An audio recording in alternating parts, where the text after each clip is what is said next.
Hey buddy, how you doing? So, my plan was to go to the gym. I chugged a pre-workout. There you go, now you can see me. With the intention of going to the gym. But then I looked at the weather and I saw that a storm was coming in the next couple of hours. And I felt committed to doing a car chat video. It's also supposed to rain for the next few days. So it's very tricky. I love doing these videos, but it is limited by what the weather is because my camera is on the outside of my car and it's always a risk. But here we are. Man, I feel the beta alanine from the pre-workout just making my skin crawl. But I weirdly like it. I don't know why. So there's a topic I want to talk to you about that I've been thinking and dwelling on the past couple of days. And that is the idea of your inner motivation and your intentions being out of alignment with your outward actions. And there's a name for that. And that name is cognitive dissonance. It's something that I think most people face at one point in their life. One thing I will say too, I started filming this while the sun was still out, so it's going to get dimmer as I film this, as the sun goes down. So cognitive dissonance. There's a particular kind that I want to talk to you about. And it's the idea of doing outwardly altruistic actions or deeds that other people can see, that are perceived as good. And there are a lot of celebrities out there, for instance, who act one way. They give tons of money away to charities and things like that when the eyes are on them and the cameras are rolling. But then you hear stories behind the scenes about how they treat their employees poorly, they treat their family like shit. And to me, that's a degree of cognitive dissonance. There's this persona that you're putting on whenever you're in the public eye. And any of us are capable of this. An example would be, if you're out and about, maybe you're on a date with a cute girl, and this homeless man comes up to you and asks you for money, and in that situation you normally wouldn't give him money, but because you're with this cute girl and she's watching you to see what you do, you end up giving this homeless man money. And it's not from a place of compassion, it's not from a place of caring, but strictly from how you're perceived. Another example, there are YouTubers out there. I came across a YouTuber recently. I won't say any names. Maybe I will. There's this YouTuber named Brett Maverick. He's got like over 1 million subscribers. And he's made a handful of videos of like how to quit porn and why porn is bad and all this stuff. And then his thumbnail is literally a close-up of a girl's ass. And it's like, okay, this guy probably doesn't give a fuck about you or your progress with quitting pornography. And even in the video itself, he's like showing, these clips, close-up clips of girls' bodies and stuff. And even if there's useful information in the video, his motivation is attention and views, and it's not to actually help people. And I know this isn't always black and white. I know we're all on a journey of figuring ourselves out, and that cognitive dissonance can pop up at any point in your life. I think the solution to that isn't to condemn yourself or be like, oh, I'm out of alignment, I'm a piece of shit. I think the solution is simply awareness and observation. Whenever you have those congruencies pop up in your own life and you become aware of them, get curious about them, observe them, sit with them, think about it. Simply bringing awareness to it puts you on a path to becoming better, self-actualization. Because I think true morality is getting a handle on this, where your motivations are genuinely from a place of love. And that can only happen if you actually love yourself. And that's a journey in and of itself. To learn to forgive yourself, to face your past wounds and trauma as a child. At the end of the day, all of us, the things that we do, I think the motivation is just wanting love. Whenever you see that guy peeling out in the driveway or doing donuts, being really loud and obnoxious, that guy just wants love, man. That's it. I've heard stories of, and I don't know what's true and what isn't, but like a lot of stuff comes to the surface with some of these celebrities. I think it was Lizzo, where like her dancers came out and they're like, yeah, like she's all about like body positivity and all these things, but behind the scenes she like shames us and like puts us in these like uncomfortable situations. Same with like Ellen DeGeneres. I don't know what's true and what isn't, but a lot of her employees are just like, yeah, like she's insufferable being around her. She's like a monster. And I don't know any of these people personally, so I can't place any judgment on them. But that idea makes sense to me. Now I'm in an interesting position right now because this channel, right, it's not like blown up, but it's taken off a little bit. I'm getting some eyes on these videos, and you're only seeing what I upload. You're only seeing what I film and put on the channel for you. But whenever I rest my head on the pillow at night, I know if I'm being congruent. I know how I'm treating my family, my son, the people closest to me, strangers that I interact with throughout the day.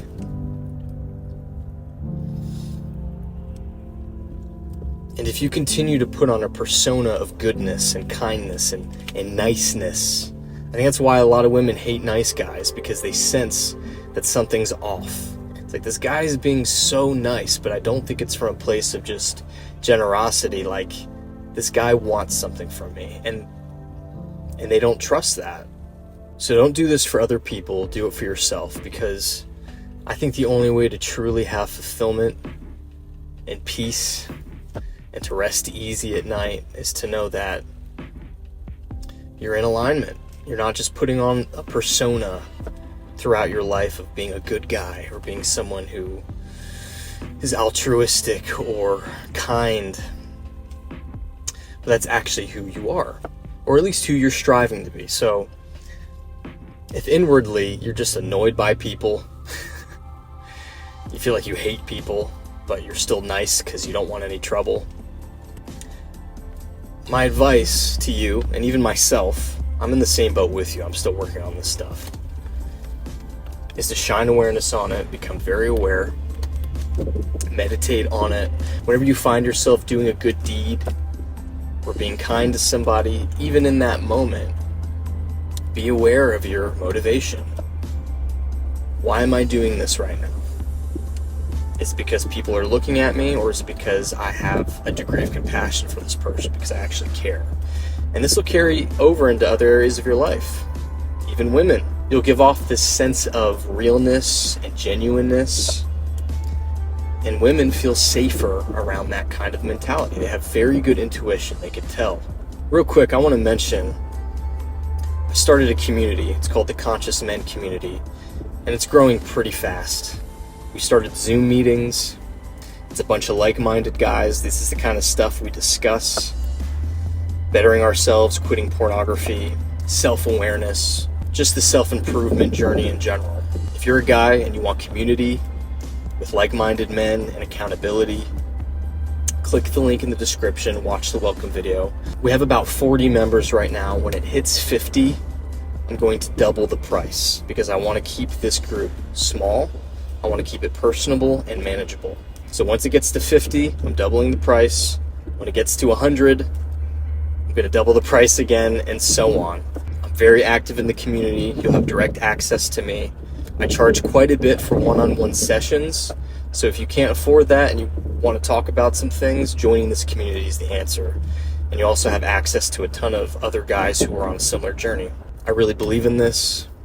The suicide rate is 80% men. My father committed suicide when I was 16 years old, and he didn't have any kind of community to help him through his troubles. There's this saying, the road to hell is paved with good intentions. And there's also some truth to that.